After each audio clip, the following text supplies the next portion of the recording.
do. This is an introduction. Hi. Well, hello. Welcome to Weirdsterly. I'm DJ. I'm Steph. And today, like every other day, we're weird. Little bit. Little bit. If only they saw the first 5 minutes before we hit record. Yeah. We almost forgot to do this today because we were reading books. Well, in more actuality, a friend of mine, Beatrice Witherspoon, shout out to her, Woo-hoo. gave me these really cool National Geographic kids books.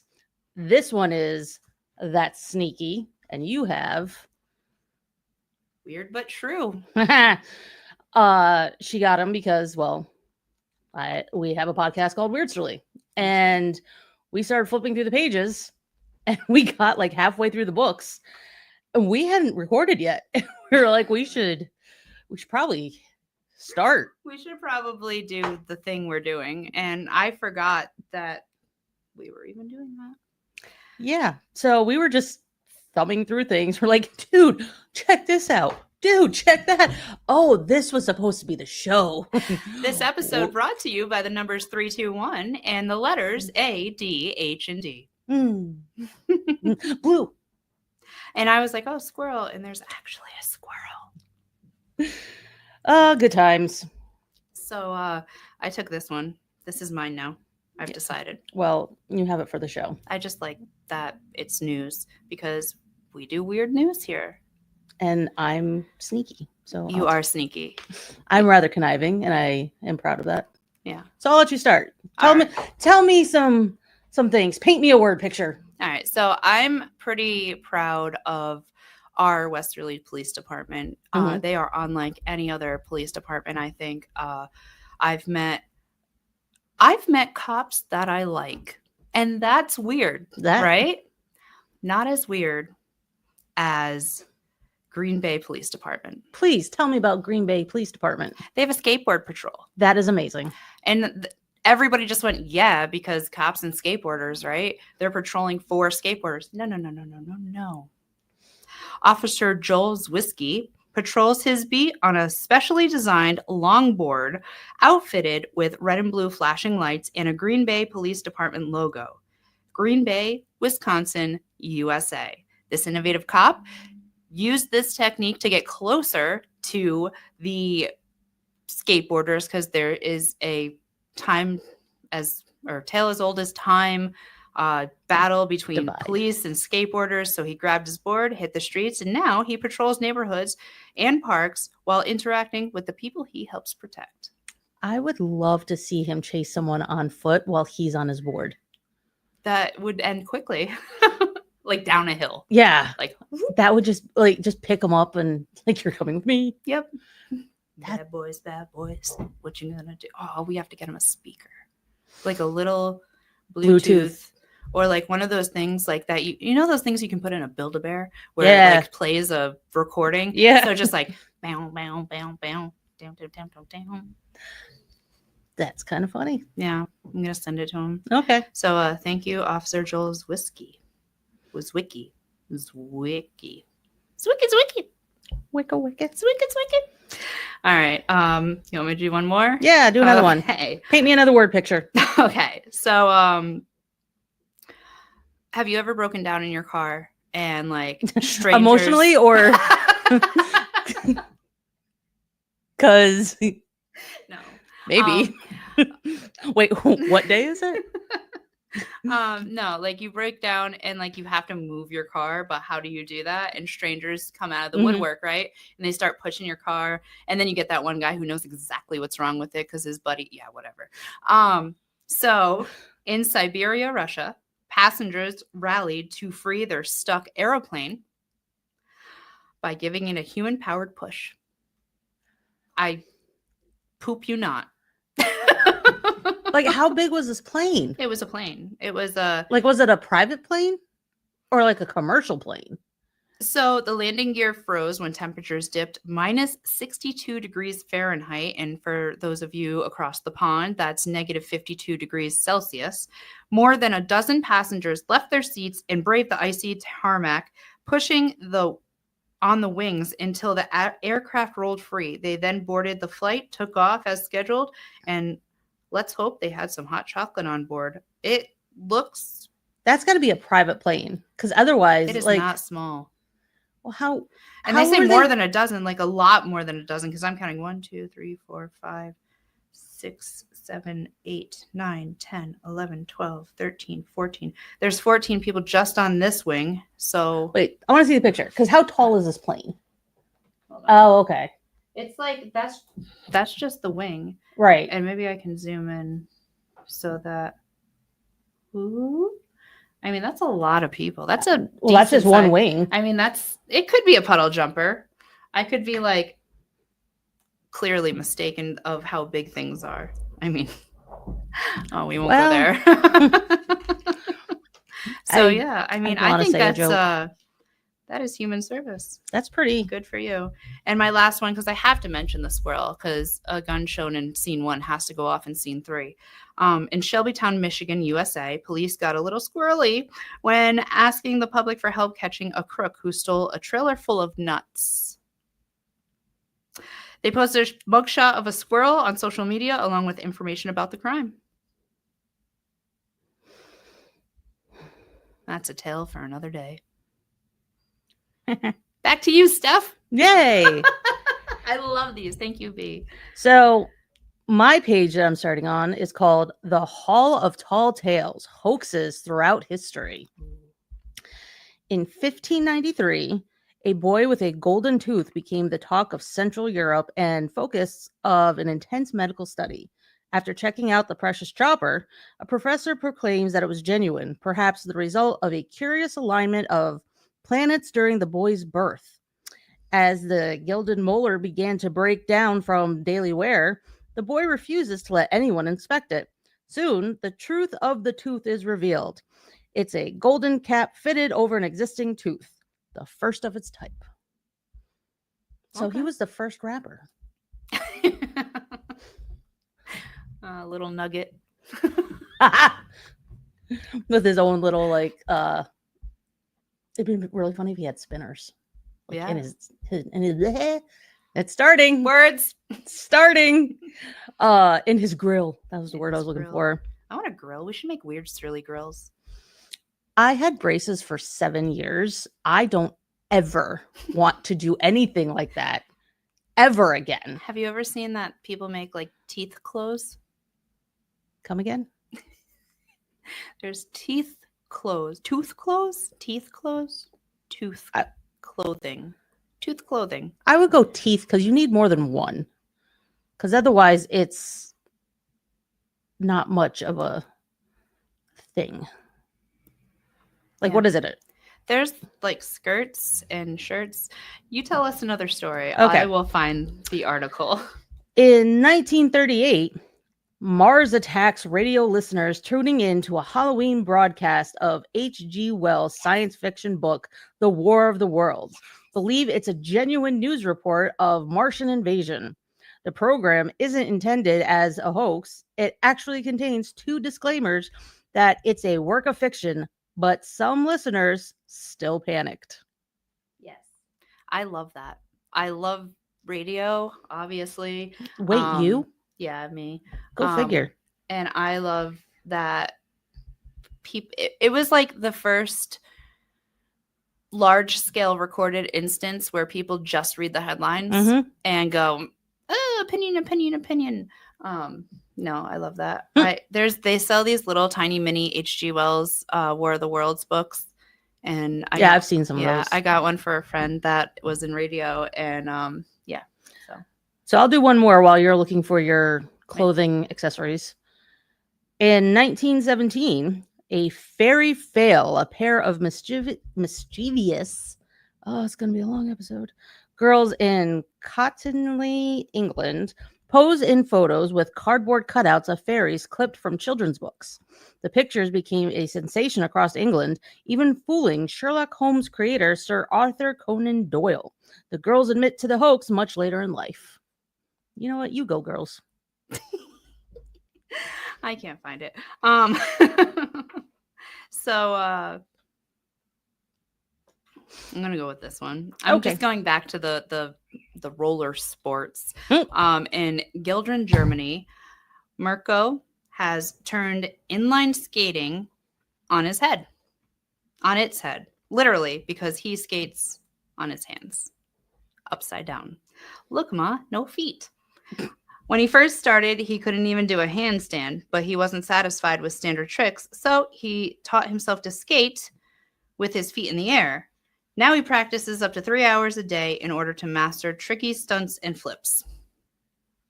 It's commitment. Yeah. I give him a hand. A round of applause. I have a real weird high-flying deal. I would expect no less. Wing through town in Sao Paulo, Brazil, a clothing store took its goods to the people as part of its truly surprising ad campaign by flying decked-out mannequins around city buildings. Like, you know the Macy's Day Parade? We should find a way to do that. Just fly mannequins? Like the Rapture? Like, yeah. Oh my God. I have an idea I don't think I should share on air. Oh, I'll share it because I have the same one. I think we've talked about this before. Yes. Every so often, like it happened in the 90s, whole religions have formed around this. And we've talked about that before with the end of the world, the end of times, whatever you believe, whoever's coming back, and the sinners or the scourge of the earth will stay here and everybody else will float up into ecstasy, into nirvana, whatever, heaven, Whatever word you want to use. And so me and Steph have talked before about going to purchase. We have to get a sponsor, and I know exactly who would be an amazing sponsor for this one. .net. So buying a bunch of blow-up dolls. Yep. Like, yeah. And purchasing quite a few cans of helium. Blowing them up. Tying them down and one string to roll them all, let them go on whatever the next day is of people are like waiting for the world to end. And then they look up and they go, crap. What's happening? Honestly, but we need them to wear like weird things. Well, don't you leave your clothes behind? Isn't that the whole like I don't know. I've never joined a cult. This is not a cult. I promise. No, I mean, unless I mean, that sounds a lot like something a cult would say. But I promise, we're too poor to be a cult. Yeah. Speaking of which, if you want to sponsor, contact us at weirdsterly@gmail.com. We're not a cult. It's not a cult. We're not culty. But we could be. We could be. And we need you to make that happen. We have quite a few dreams we want to make happen, and becoming culty might be one of them. I will toss out that I no way downgrading the effect of cults on people. We just have our own views and opinions. If it wasn't, so when I was younger, I really wanted to be in a cult. Like, that's how my brain was. I wasn't speaking of things we shouldn't say on this podcast. Please continue. Yeah, we're gonna go. This is not for children. I hung out with my dad any chance I could. He was a truck driver. Once he was gone for like 3 months, and he came back and I didn't know who he was. It was really traumatic. So anytime he came home, he would be gone. He would usually be gone for like a week or 2 weeks and then come home for a little bit and then go again. He was an over the road, long haul, all over the country truck driver. So any chance I could to hang out with him, I did. I was the generation, maybe one of the last generations, where the parents did not watch the kids shows. Like, the TV was not yours. Mm-mm. I actually, to this day, never fathomed that I have the ability to go into the living room and pick up the remote. That is not mine. The TV is not mine. I can draw on the walls, but don't touch the TV. So my dad used to watch adult shows because he was not going to watch Bluey. He was not going to watch SpongeBob. And when he did, I would get and I was like, I felt like a disappointment. And so I didn't watch cartoons. I watched Monk and Columbo and Touched by an Angel. And I watched that. Yeah. And Little House on the, no, not Little House on the Prairie. A little, but the one that's like, "Good night, Tomboy. Good night, Ma. Good night, Tomboy. Oh, Good the night, Waltons. Pa." There you go. I love that outro. And all of those. So, and one of them that he watched a lot because he liked it was like cop shows, like Special Victims Unit and stuff like that. Oh, there was one my parents used to watch, and it had Dick Van Dyke and his son in it, and it was like a medical cop show. I'm gonna look it up. Okay, keep talking.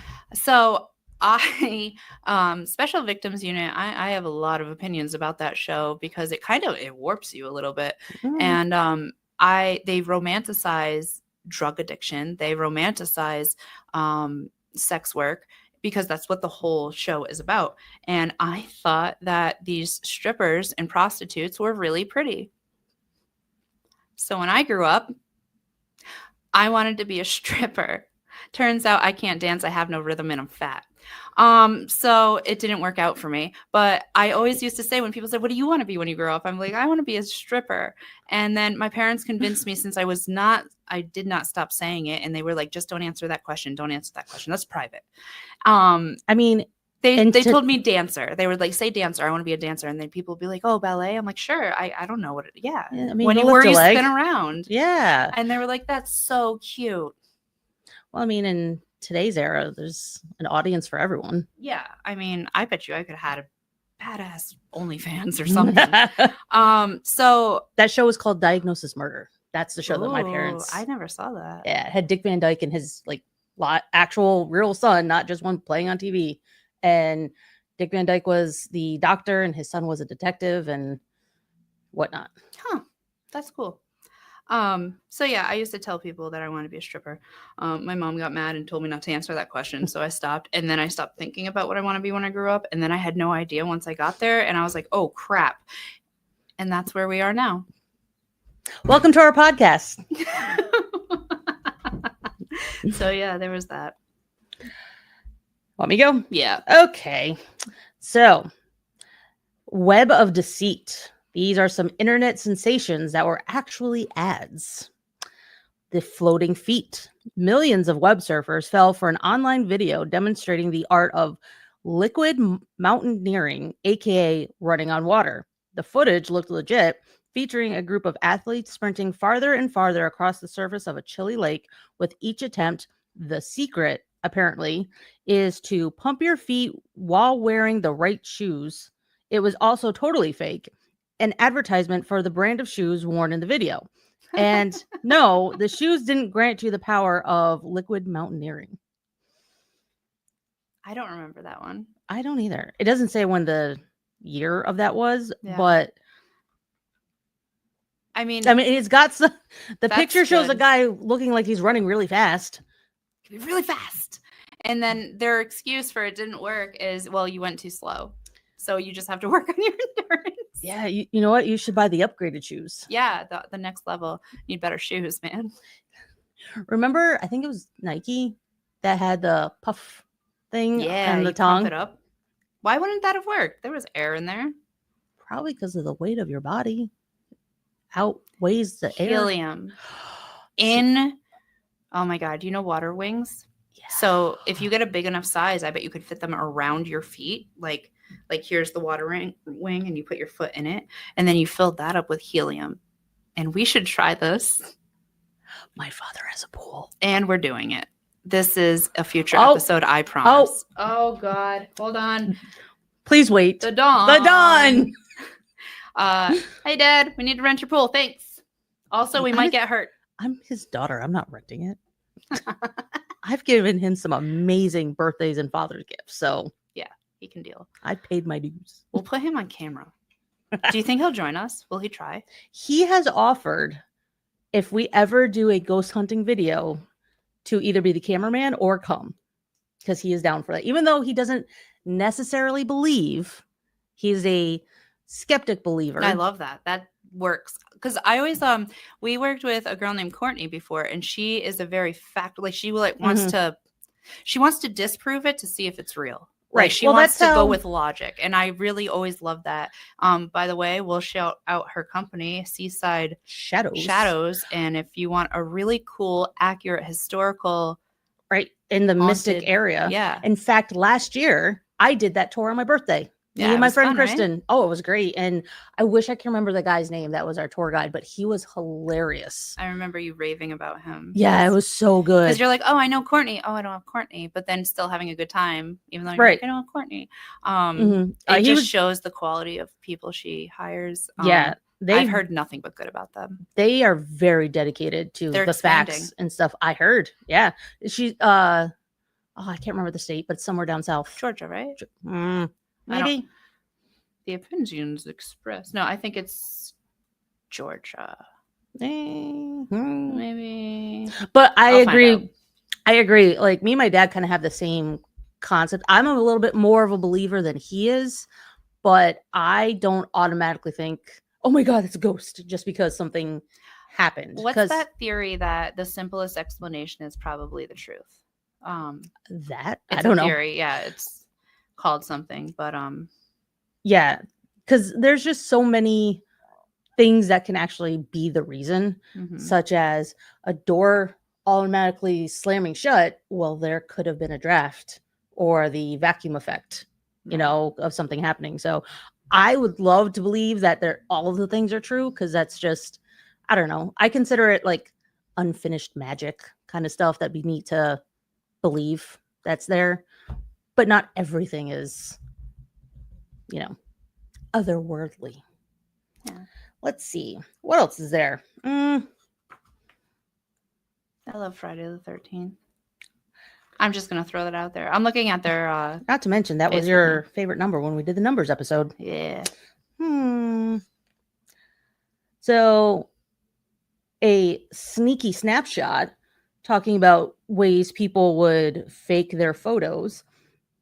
This one photo called the Bogus Ghost. To promote his magic show, illusionist Henry Robin used double exposure, a technique that combines two photos to create this haunting image in 1863. And it looks like a skeleton with a sheet over it, and then him. And there was a lot of that kind of photography. I actually follow a lot of oddities. Same. We're gonna have to have a show about this and why, but I love the freak show. I hate clowns, but I love the circus. I love the freak show. And this is, besides the, like, I get the animal cruelty and stuff like that. It's awful. Human trafficking is awful, which I think is a misconception about the freak show in a way. Yes, bad things happen to some people, but so I follow these oddities people because there's they used to make rings. Like the Giants used to have rings that they would give out to fans. And it's weird because like I can fit like 3 fingers in this ring that he wore on one, and he would take it right off his finger and give it to people. And that was marketing back then. Yeah. It's probably made out of lead. I probably have some sort of poisoning at this point. There's plastic ones. I have 2, and yeah, they're really cool. But I feel like the freak show was a place for people who were cast out by society to exist and feel like they belonged. And on one side of it. Yeah, on one side of it. I know bad things happened. That I'm not excusing at all. But the idea of the freak show being a place to belong, it means a lot to me and is some sort of essence of why I want to be part of Weirdsterly and create this unique space for people to be themselves. Well, I think it's also telling how you can't really expect just by looking at someone what they're like, in the sense of, look at me and you. Yeah. We would not look like we're friends in any which way. Why not? Think about it. I think we could. Remember when you met me at the comic book store? I have a picture of it. Yeah. I feel like we would be friends. Well, once we got to know each other, but if you looked at us, that's what I'm saying is you were kind of like you. Yeah. And I was kind of like a mess. Yeah. Okay, I get it. I get it. That's what I mean. Not like personality. The personality is what. Why can't we be friends?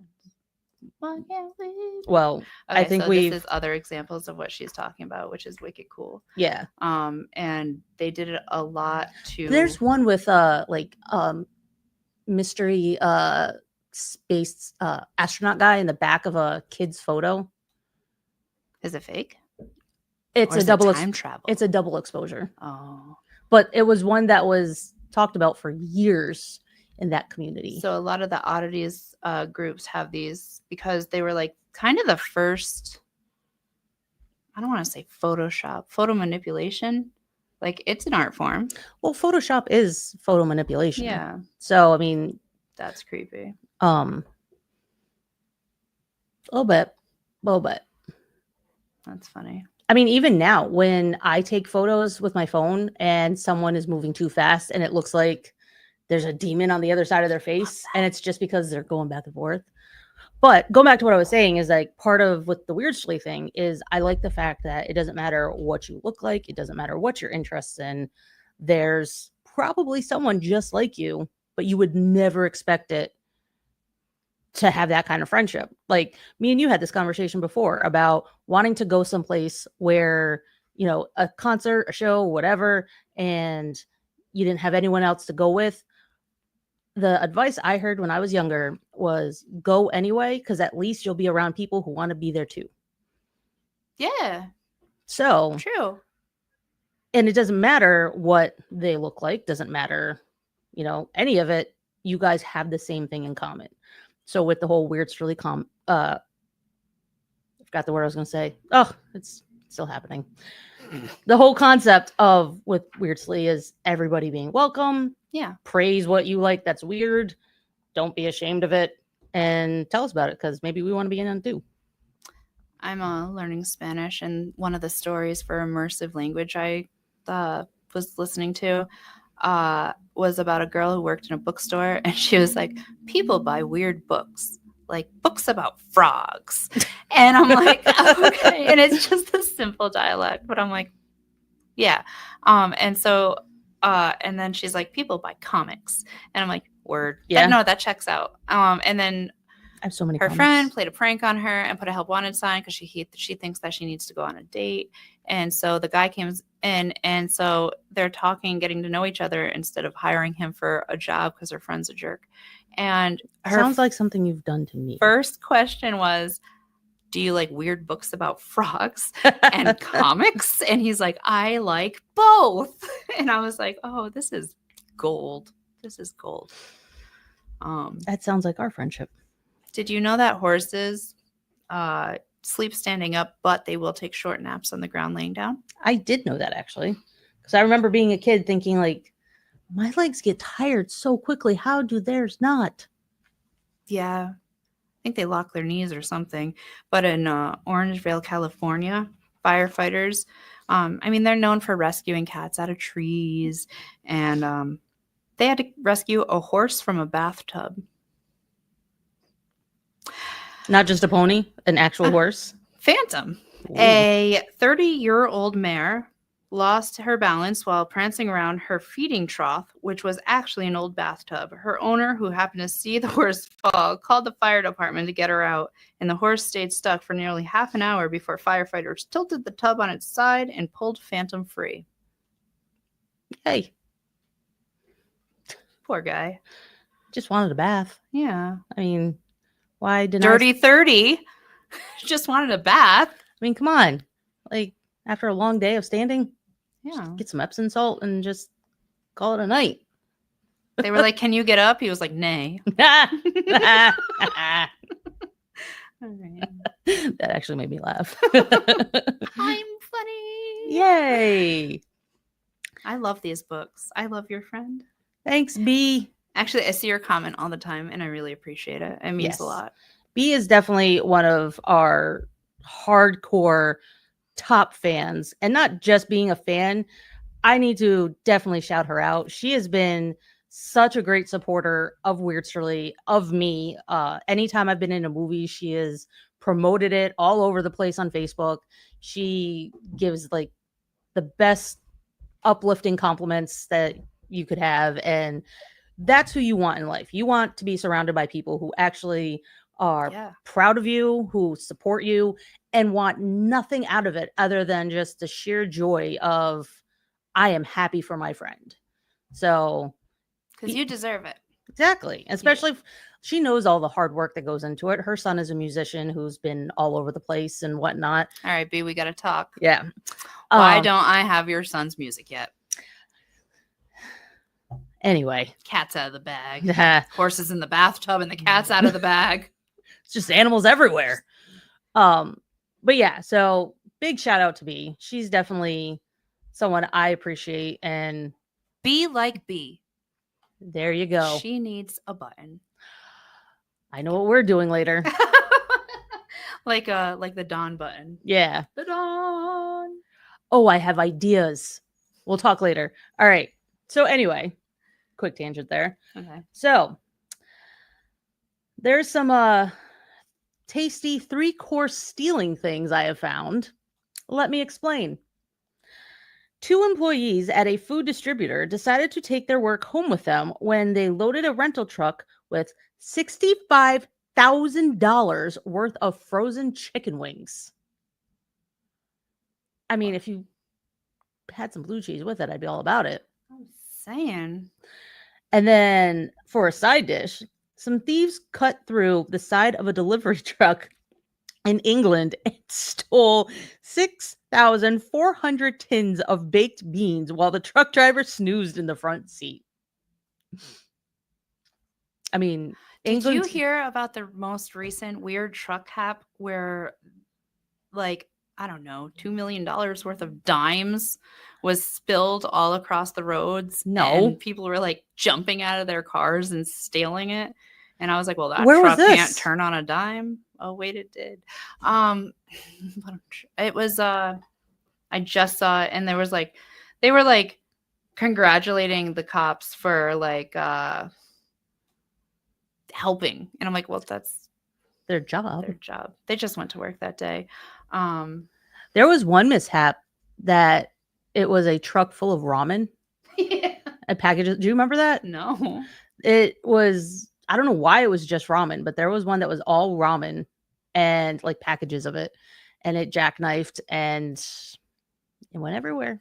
Okay, I'm lying. It was $300,000 worth of dimes. Still and a lot. It was a lot. And let me share this.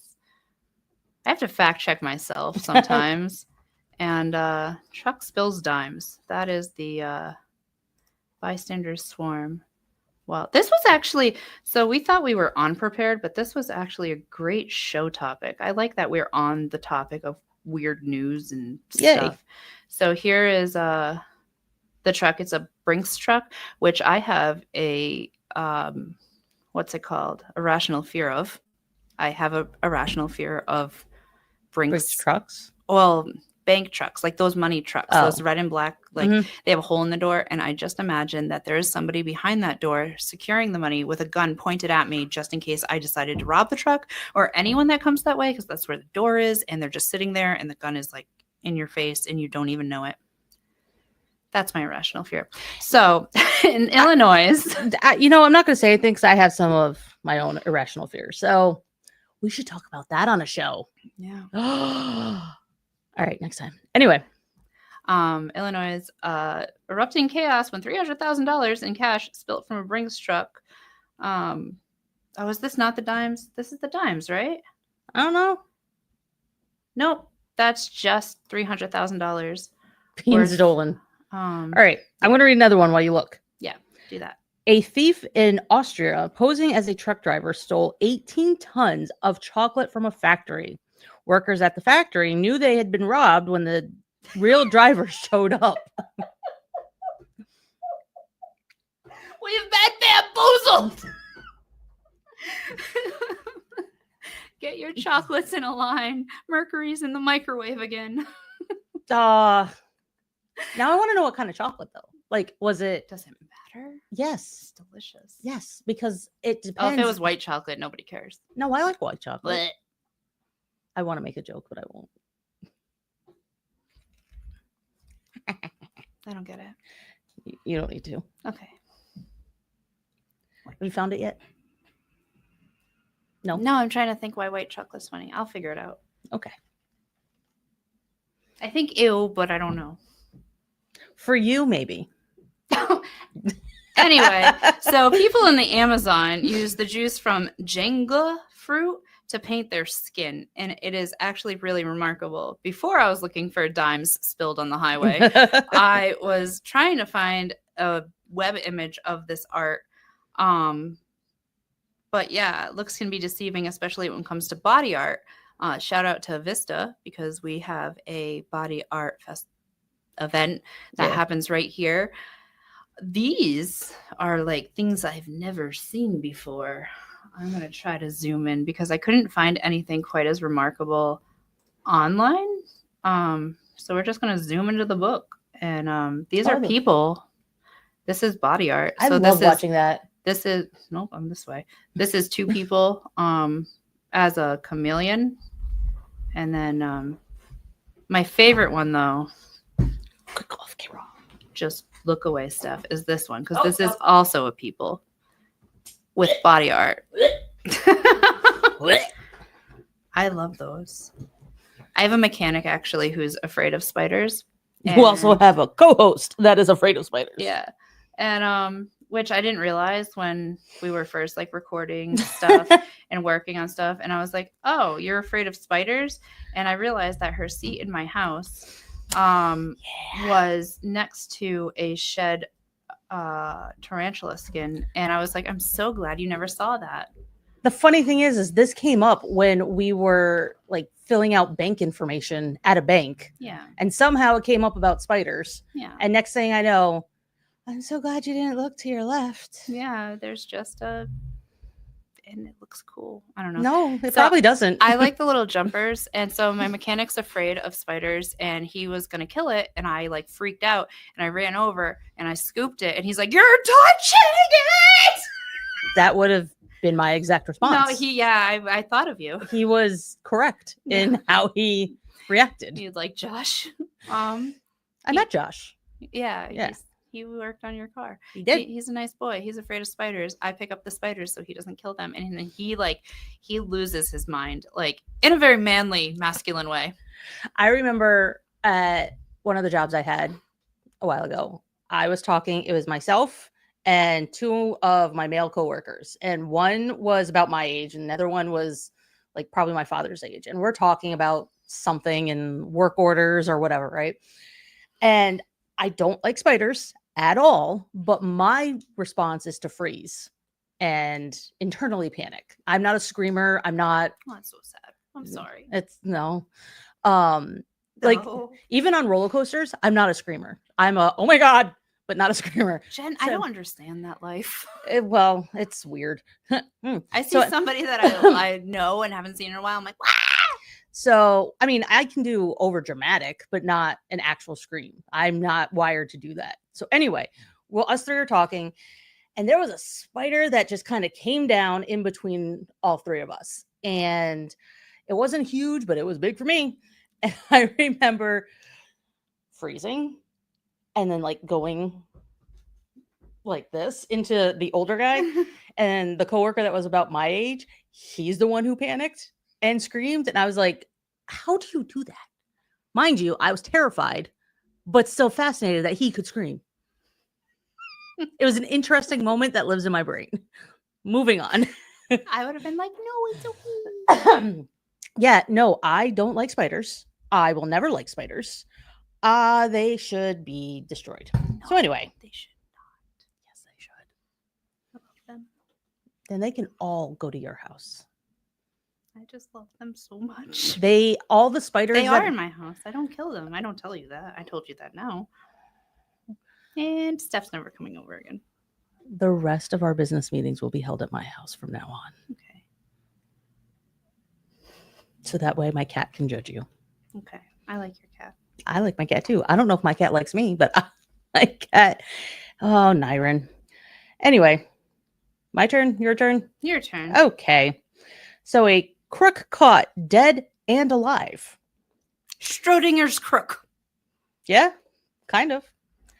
When he heard the police pull up outside, a burglar who broke into a funeral home in Spain thought he could hide in plain sight by crawling into a display case and playing dead. He had just two problems, though.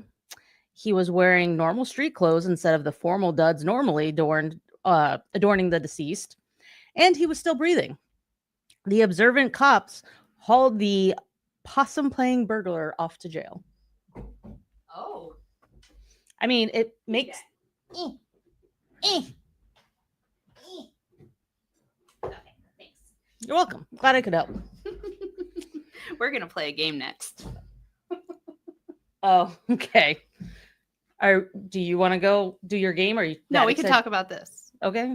Yeah, and then so what bird hoarders? What off to jail? Go ahead. You weren't even listening. I was. Home invader makes a bad call. In Maryland, a thief left behind just more than just fingerprints when he fled a scene of the crime. Police found his cell phone charging in a house he had just burglarized. Detectives called one of the phone's contacts to discover the name of the forgetful burglar whom they had tracked down and arrested. That's amazing. That's my favorite. I actually know a guy. Who did that? No, that robbed a bank. Oh, okay. Keep going. And he went up to the counter and he used his ID, and then he panicked. He used his ID to make a deposit or something. Like he was like, "Oh, this is a normal transaction." And he left his ID because he ran away. Oh, and then they obviously caught him. They knew where to go. His address was there. All right. All right. We're going to play a game called Tracing the Source of Ghostly Tracks. Okay. So is this first one a flying squirrel, a bird, or a wolverine?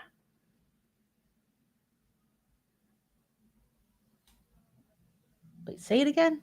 Is it a flying squirrel, a bird, or a wolverine in the snow?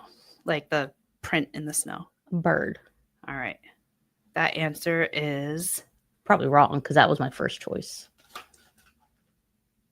Well, that one's right. Oh. It is a bird. It's birds. Feet aren't the only things to leave tracks. Take a look at these intriguing tracks. So number 2, a snake, mice, or a centipede. Woo! So I want to say snake. Definitely not a mouse. Maybe a centipede. No, that's all the answers. No, I'm talking it out. Okay. Like I already ruled out mouse. Snake would be my first go-to guess before centipede. I'm going to say snake. Number 2 is A. It is a snake. I am amazing. You are. So number 3 is a tarantula, bloodworms, or a sand bubbler crab. I hate you. I know. It's okay. I hate me too. I'm going to go with crab because I refuse to say anything else. Okay. It probably is bloodworms. Now actually looking at it, but I refuse to say A. I definitely don't think it's a tarantula. I refuse to say it. Yeah, don't say it. It's a bad word. It's a curse word in my house. I guess I'm going to go with bloodworms just because you went with the crab. And the answer to 3 is C. A sand bubbler crab. I was right. You were. I'm amazing. So we have fire ants, a mole, or an engraver beetle for this one. Oh, beetle. Beetle. I made it out of clay. No, that's not right. No, that's dreidel, which goes to our conversation before we started recording. So this is number 4 is C, an engraver beetle, and I am now like super intrigued. I am impressed with myself. All right. This one is either dragonflies, a stork, or sea turtles. Sea turtles. Well, I feel like those would be chunky dragonflies. Well, how close up is that though? That's the question. Well, I mean, is that sand? Yeah, I think so. Then turtles. All right. It is B, a stork. I had to get one wrong eventually. Yeah. Be wrong. You're never wrong. I love this day. I am still impressed with myself.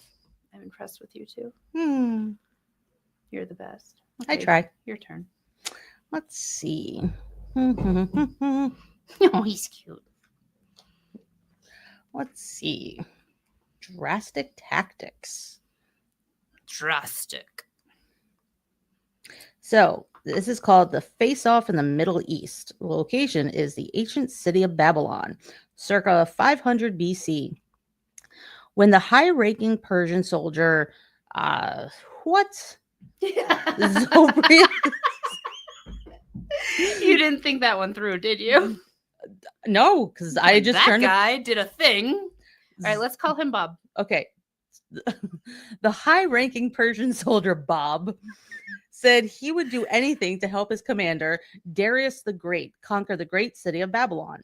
And he meant it. After cutting up his face, the bloodied Bob appeared at the gates of Babylon, claiming he had been mutilated by Darius and wanted to defect to the other side. The horrified Babylonians, that's just a fun name, opened their gates and even let Bob join their army. The defaced double agent worked from the inside to weaken Babylon's defense in secret. Darius the Great returned to conquer the city, and Bob was well rewarded for his cunning but painful plan. Double agents will do anything to build trust. Wow. No, I have plans. I know you're seeing what I'm setting up. I looked up and I'm like, what? What? Let's see. Anything else? Well, there's a lot else, but ooh. Oh, wait, skip the page. I want to introduce you to my friend Ludwig, the pot-bellied pig. And he is right here. And so I feel like if my house got broken into, Roxy would make noise until they got in, and then she'd be such a good girl. Especially if you had treats, which is why we don't tell people where I live. Yeah. So Ludwig, the pot-bellied pig, prevented burglars from robbing his family's home by growling like a dog.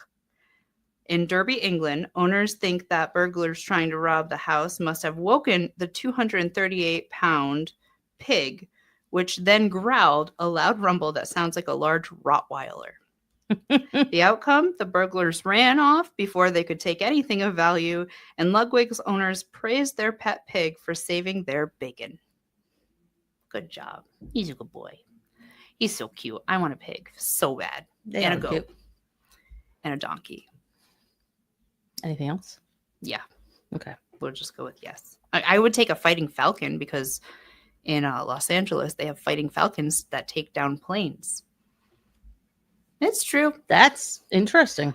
Don't mess with a mother peregrine falcon. This one directed her talons at remote-controlled airplanes that ventured too close to her nest. This feisty flyer, which can reach speeds of up to 200 miles per hour when diving, attacked the planes, not stopping until she had knocked them all out of the air. Score 1 for the falcon. I have heard of people training crows to attack neighbors.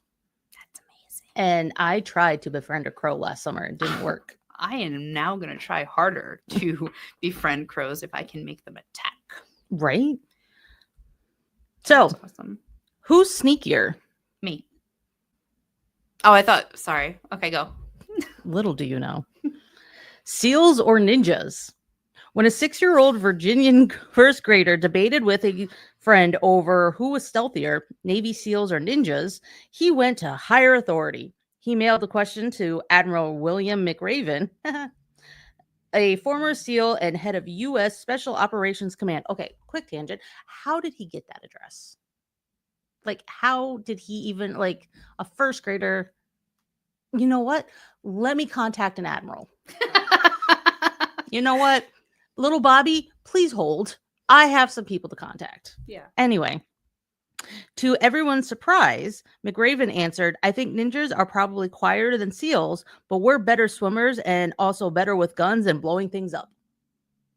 That's what he told a first grader. Huh. Okay. Well, that's educational.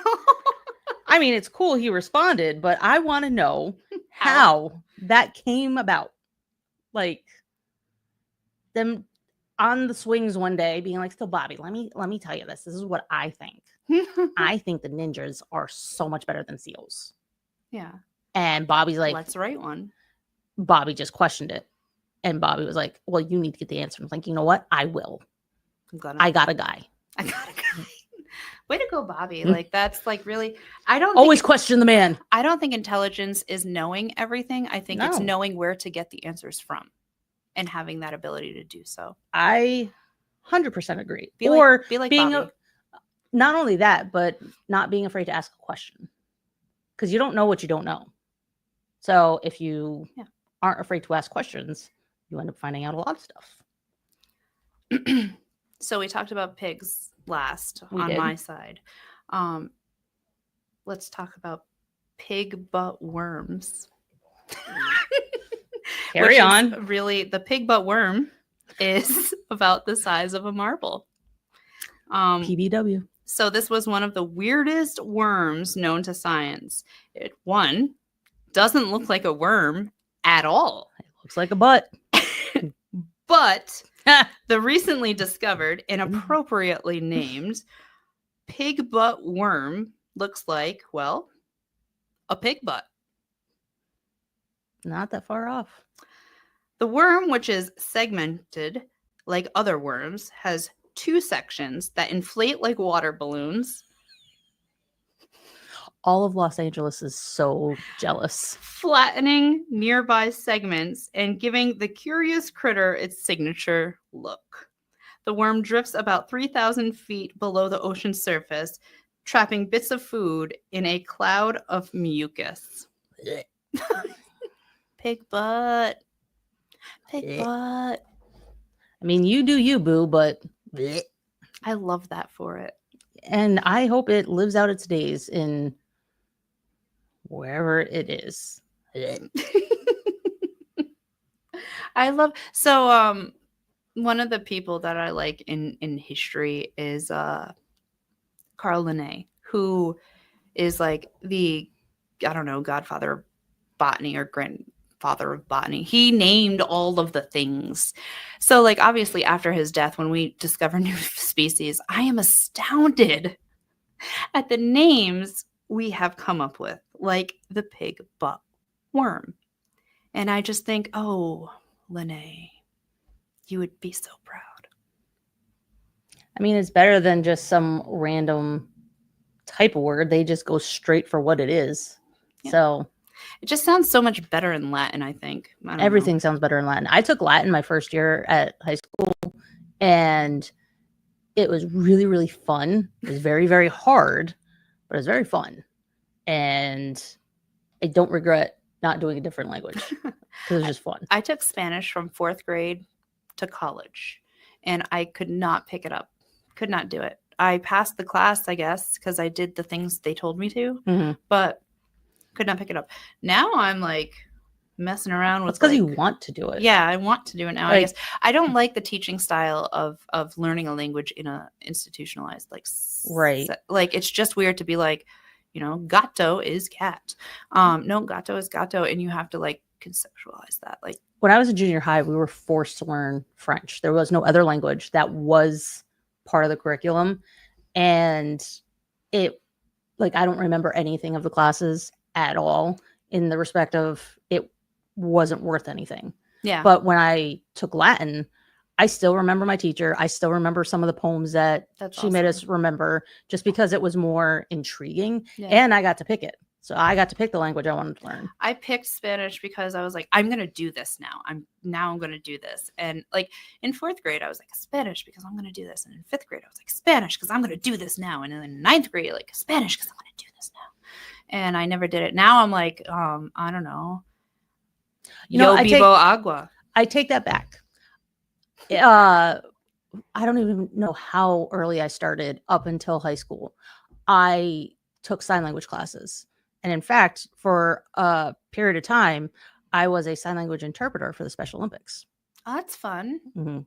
Not That's also hard. That is harder than any other interpreter because Special Olympics, which I've coached for, they Same. have something called, well, every special household, I don't know what to call it. Like everybody has a different household, obviously. Nobody, Right. they all don't live together. No. So there's something called house sign. So if this is water in sign language, but if they can't do that sign and they go like this, Yeah. this is now water. Because they can't say water. Right. They have their own. So it's called house sign. So Special Olympics interpreting. So what started was that me and my dad were the coaches for the Mystic track and field team long back in the day. In fact, we were volunteers for a long time. And then we were approached to coach or start a Mystic division because there was none.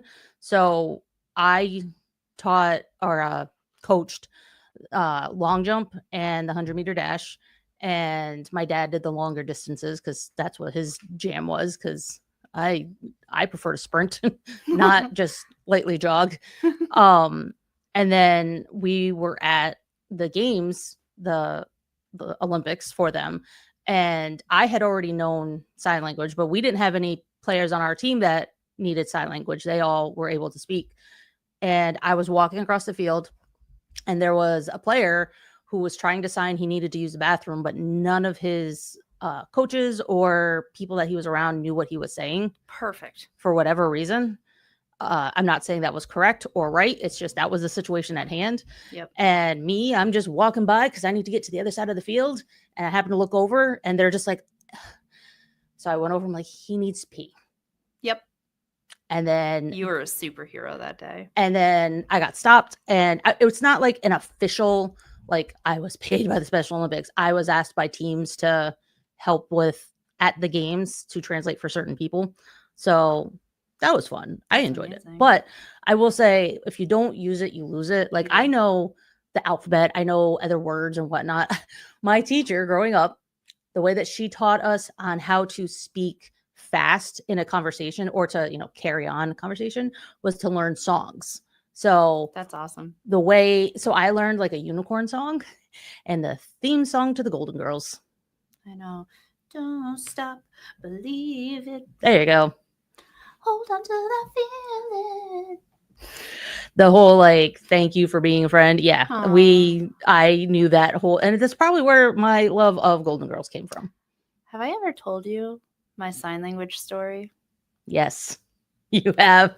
Have we said it on here? No, this was a car ride. Should I? That's up to you. That's your story. So I took sign language in college and I picked it up very quickly, but not quickly enough. We went to this play. It was actually Deaf Harry Potter. So the whole story of Harry Potter was in a play and they were signing the whole time. So like they were talking, but they were also signing. So I don't know. They were like, Harry, we need the magic wand. I don't know. It was weird. And I didn't quite follow the story because it was everywhere. But I had a lot of fun. And outside there was this girl at this booth giving information about the organization she works for. So I went up to her. I thought she was really cute. And so I said, hi. And she goes, hi. And I'm like, oh, are you deaf or hearing? And she says, I'm deaf. And I was like, I'm hearing. And quote unquote, I said, my teacher's like, come on, we have to go. The bus is here. And I was like, it was nice to meet you. Back that up. Nice to meet you is what I should have said. Yes, you should have. I told her that she would be a good lay. It was nice to you. Did you get her number? I did not. Oh, so now you'll never know. I got really red and we drove away. Memories. Don't stop. Believe it. Well, you did after that. I did. I didn't date for a long time after that or talk to any females ever, hearing or deaf. Mm. And then, so I embarrassed myself and I immediately text my like best friend after, and I'm like, oh my God. And I'm texting. Not and gonna believe this. I'm crying. Like, I'm like, I can't believe I did that. Because my teacher was immediately like, oh my God, let's go. How old were you? I don't know, 20s. Oh, okay. I wasn't sure if you're like teenager or like, I didn't go to college right away. I don't remember. Oh. I remember nothing. I didn't go to college. So like my teacher was like, holy crap, let's go. You just basically sexually harassed a student. Like we must leave now. Whoopsie. And the girl laughed. She knew exactly. It was fine. It was fine. I've been through a lot of therapy now. I was the most embarrassing. I mean, ever. That's embarrassing. So I'm texting my friend, oh my God, blah, blah, blah. There was this deaf girl, and I basically told her I wanted to her, and I'm so embarrassed. And my friend's like, holy crap, what is wrong with you? That's disgusting. And I'm like, what? Whoa. And I'm like, I mean, you didn't. It's embarrassing. You didn't. First off, it's embarrassing, but like, it's not disgusting. Like, they're not disgusting. Wait. Oh. I was texting. And the text said, oh, no. I found a dead girl. Not deaf. I found a dead girl. Oh, no. And she was like, what is wrong with you? And I'm like, I don't know. I didn't think she was cute. And she's like, what? Yeah, I found a dead girl, and I told her. That's mortifying. It was just a bad day. And I stopped talking to like everyone for like at least a week. I was like, I'm not going to school. I'm sick. Do you want me to tell you a story so you can feel better? Yeah. So you're not alone? Yeah. So I was in 10th grade, I think. And I had done an audition at a community theater somewhere. And I didn't get the role I went for. This other girl who really shouldn't have gotten it, but she got it, whatever. So the production guy or the director, I don't even know who he was, went up and talked to my parents and had said, you know, she didn't get the part in here, but she'd be really good at this casting that they're doing at this place. So here, let me give you this address and you guys show up and whatever. And mind you, I had no headshots. I didn't have anything. I had just tried to audition for community theater, and this person thought I was cool. Awesome. I'm really proud of you. Yes. So we get to the address that this director person gave my parents, and it was at the Eugene O'Neill Theater. I love them. Yeah, but I'm talking about like the place where big actors actually go and study and do all that other stuff. Says the girl with an IMBD. This was before. I know. This was back when I was 10th grade, 15. So me and my parents, you know, show up. I have no headshots. I have nothing, but I'm looking at everybody that's around me, and they've all got like agents with them, or they have photos after photos after photos. They have reels of stuff that they've done. And I'm like, one of these things is not like the other. So their agent is talking for them because they're too busy picking out the green M&Ms. Yeah. Okay. So my parents and I walk up to some table, we sign in, we do this thing because it was this huge casting. Again, I didn't know the level of what this was until we got there because that guy did not fill me or my parents in. So I get brought in with a group of people to audition for, I don't even know what it was, just something. And it was me, a lady who had been on soap operas, a guy who has directed and starred in his own Shakespearean plays, some other actors that had been doing this for eons, and then me. Okay. So we all had different lines we had to read because obviously we weren't all auditioning for the same part. So we go up and I still see this in my mind. There's a long table of at least 10 different people between producers and directors and this or whoever. I don't know, someone's cousin for all I know. There's just a shit ton of people. Never did this before. So I'm like, okay. So I get up and and I have to read a line. And my scene had something to do with our grandmother passing away. And I had to say, we should really light incense to remember grandma. That is not what came out of 15-year-old Stephanie's mouth. And you're probably thinking, I'm imagining you're thinking like, I'm going to be an adult about this. There's so many adults around. I'm going to be an adult. I'm going to be mature. I'm going to say what the line says because I'm imagining what you said. Well, and I don't know this story yet. Well, I wasn't trying to be an adult. I was trying to be professional in a scenario that I didn't even know how to be a professional in.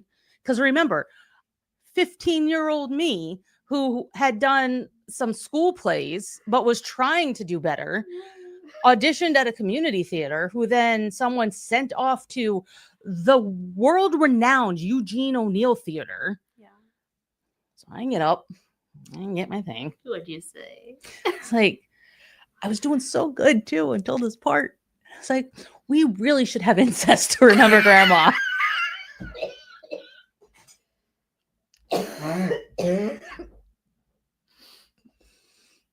Oh, grandma. We were from the South. Needless to say, I did not get that part. Did they die? Did everybody die? I don't remember because I then blacked out. I'm pretty sure I'm pretty sure I heard but I don't remember anything else. Oh, you can't spring that on me. I just remember going dark.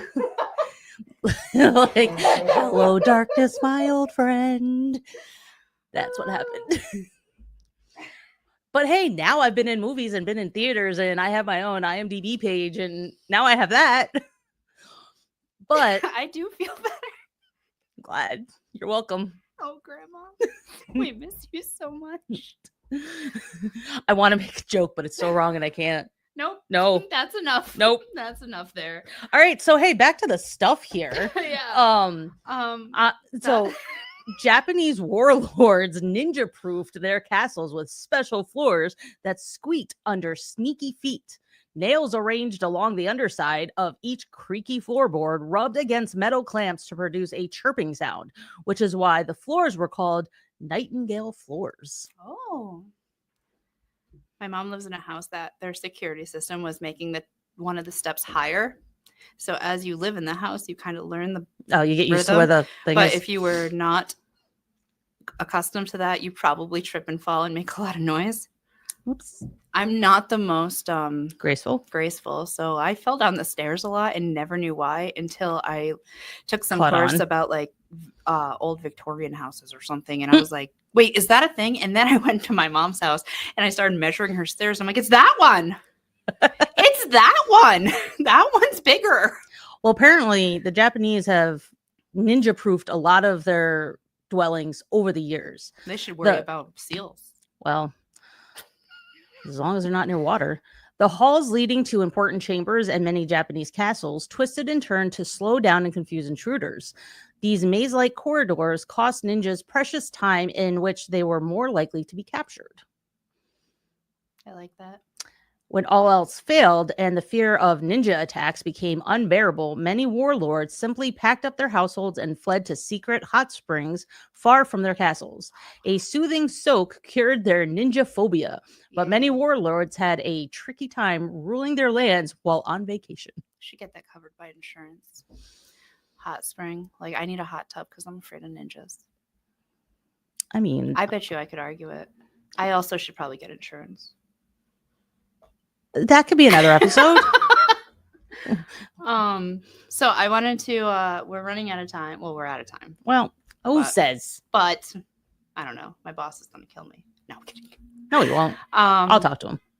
So I wanted to get this in before we end. On our website. Which is wait a minute. Wait, it was on stage, but it wasn't on stage. That's weird. So this is our website. There it is. Yep, weirdsterly.com. You can listen to our stream, but you can also download our stream as an app. We have a Weirdsterly app in Android and on iPhone. And you can put in requests. Thank you to all these bands. If you are in a band, please send us music. We need more music. You could read about us. You could shop. You could donate to us. I don't know if that works still, but it was an idea I had because I was like, hey, we need money. You can see how bad I am at updating the website. You can look at events and you can follow us. So all this, there's also this button down here where you can like contact us, and people have done that.